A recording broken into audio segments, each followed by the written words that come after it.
ભરૂચ નગર સેવા સદન દ્વારા ગેરકાયદેસર રીતે ઊભા રહેતા લારી ગલ્લાવાળાઓ સામે લાલ આંખ કરી જપ્તી કાર્યવાહી કરવા સુધીની ચીમકી આપવામાં આવી છે।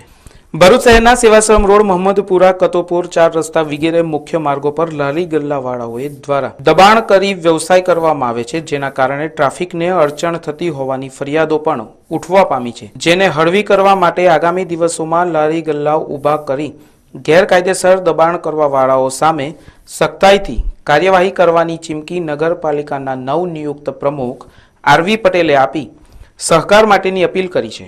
જાહેર રસ્તા ઉપર તમે હવે ઊભા રહેવાનો વિવેક ન કરશો। અત્રેથી દબાણ હટાવો સમિતિ અને એની ટીમ નિયમિત રીતે જાહેર રસ્તા ઉપર જે તમે ઊભા રહો છો એ તમારી લારીઓને જપ્ત કરવાનું સખ્તાઈથી પગલું ભરવા અમે જઈ રહ્યા છે। સાથે શોપિંગ સેન્ટરોના જે માલિકો છે, જે દુકાનના માલિકો છે, પોતાના 4 ચક્રી વાહનો કે દ્વિચક્રી વાહનોને પણ જો જાહેર રસ્તા ઉપર મૂકતા હશો તો તેને માટે પણ અમે બહુ સખ્તાઈથી કાર્યવાહી કરી રહ્યા છો। ના છૂટકે અમારે તમારા 4 ચક્રી વાહનોને પણ ખસેડવાની ફરજ પડશે, જપ્ત કરવાની ફરજ પડશે।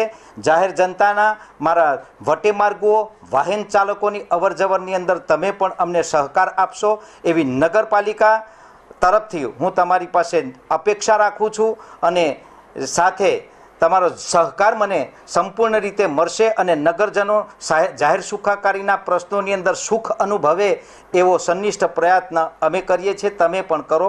ભરૂચ શહેરના વારંવાર દબાણ હટાવ ઝુંબેશ હાથ ધરવામાં આવે છે તે આવશ્યક છે, પરંતુ લારી ગલ્લાવાળાઓ માટે તેમજ પાર્કિંગ માટેની વિશેષ સુવિધા પણ વિવિધ વિસ્તારોમાં કાયમી ધોરણે કરવામાં આવે તે અતિ આવશ્યક છે।